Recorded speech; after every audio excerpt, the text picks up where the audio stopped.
அஸ்ஸலாமு அலைக்கும் வரஹ்மத்துல்லாஹி வபரகாத்துஹு. இன்றைய குர்ஆன் மஜ்லிஸில் குர்ஆனின் 7வது அத்தியாயமான சூரா அல் அராஃப் சிகரங்கள் என்ற இந்த அத்தியாயத்தின் 131வது வசனத்திலிருந்து ஆரம்பிக்க இருக்கின்றோம். இந்த அரபி மூல வசனங்களை ஓதி அவைகளின் தமிழாக்கங்களை வாசிக்க இருக்கின்றோம். அனைவரும் அமைதி காத்து செவிதாழ்த்தி கேட்டு பயனடையவும். அஊது பில்லாஹி மினஷ் ஷைத்தானிர் ரஜீம். பிஸ்மில்லாஹிர் ரஹ்மானிர் ரஹீம். பேரருளாளன் பேரன்பாலன் அல்லாஹுவின் திருப்பெயரால் ஆரம்பம் செய்கின்றேன். فَإِذَا جَاءَتْهُمُ الْحَسَنَةُ قَالُوا لَنَا هَٰذِهِ وَإِن تُصِبْهُمْ سَيِّئَةٌ يَطَيَّرُوا بِمُوسَى وَمَن مَّعَهُ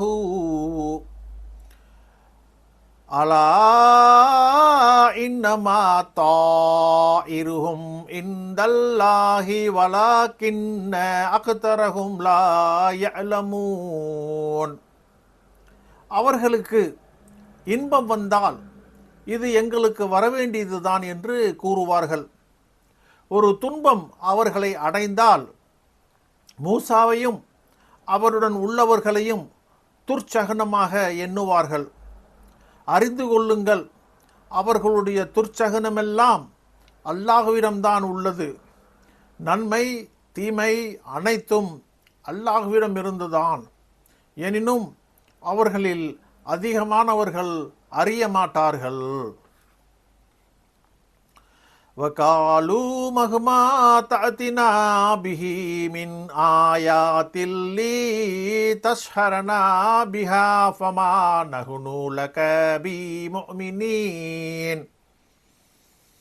மூசாவை நோக்கி, நீர் அதன் மூலம் எங்களை ஏமாற்றுவதற்காக எவ்வளவோ அத்தாட்சியை எங்களிடம் நீர் கொண்டு வந்தாலும் நாங்கள் உம்மை நம்பிக்கை கொள்பவர்களாக இல்லை என்று கூறினார்கள்.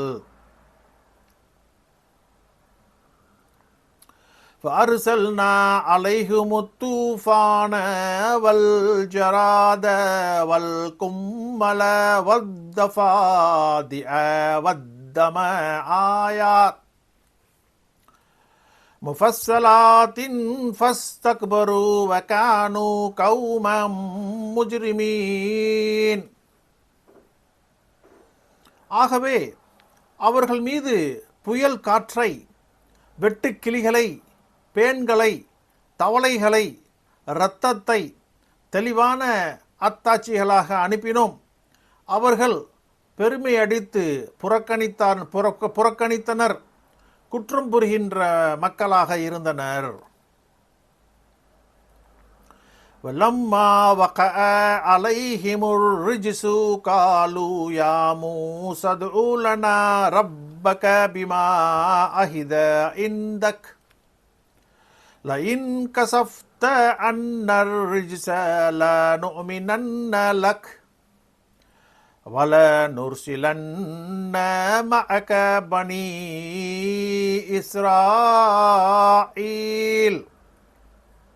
அவர்கள் மீது வேதனை நிகழ்ந்தபோது, மூசாவே, உம் இறைவனிடம் அவன் உம்மிடம் வாக்குறுதி கொடுத்ததை கொண்டு எங்களுக்காக பிரார்த்திப்பீராக. எங்களை விட்டு வேதனையை நீர் நீக்கினால் நிச்சயம் உம்மை நம்பிக்கை கொள்வோம். உம்முடன் இஸ்ரவேலர்களை நிச்சயம் அனுப்புவோம் என்று கூறினர். ஃபலம்மா கஸஃப்னா அன்ஹுமுர் ரிஜ்ஸ இலா அஜலின் ஹும் பாலிகூஹு இதாஹும் யன்குசூன். ஒரு தவணைக்கு பின் ஒரு தவணை வரை நாம் அவர்களை விட்டு வேதனையை நீக்கி அதை அத்தவணையின் இறுதியை அவர்கள் அடையும் போது அவர்கள் வாக்குறுதியை முறித்து விடுகின்றனர். ஃபன்தகம்னா மின்ஹும் ஃபஅக்ரக்னாஹும் ஃபில் யம்மி பி அன்னஹும் கத்தபு பி ஆயாத்தினா வகானு அன்ஹா காஃபிலீன். ஆகவே நிச்சயமாக அவர்கள் நம் அத்தாட்சிகளை பொய்ப்பித்த காரணத்தாலும் அவற்றை விட்டு கவனமற்றவர்களாக இருந்ததாலும் அவர்களிடம் பழி தீர்த்தோம். ஆகவே அவர்களை கடலில் மூழ்கடித்தோம். وَأَوْرَثْنَا الْقَوْمَ الَّذِينَ كَانُوا يَسْتَضْعَفُونَ مَشَارِقَ الْأَرْضِ وَمَغَارِبَهَا الَّتِي بَارَكْنَا فِيهَا وَتَمَّتْ كَلِمَةُ رَبِّكَ الْحُسْنَى عَلَى بَنِي إِسْرَائِيلَ بِمَا صَبَرُوا وَدَمَّرْنَا مَا كَانَ يَصْنَعُ فِرْعَوْنُ وَقَوْمُهُ وَمَا كَانُوا يَعْرِشُونَ. பலவீனமாக கருதப்பட்டு கொண்டிருந்த சமுதாயத்தை பூமியின் கிழக்கு பகுதிகளுக்கும் நாம் அருள் வளம் புரிந்த மேற்கு பகுதிகளுக்கும் வாரிசாக்கினோம். ஆகவே இஸ்ரவேலர்கள் மீது அவர்கள் பொறுத்ததால் இறைவனின் மிக அழகிய வாக்கு முழுமையடைந்தது. ஃபிர்அவுனும் அவனுடைய சமுதாயமும் செய்து கொண்டிருந்ததையும் அவர்கள் உயர்த்தி கட்டி கொண்டிருந்த மாட மாளிகைகள் போன்றவற்றையும் நாசப்படுத்தினோம். சதகல்லாஹுல் மௌலானல் அதீம்.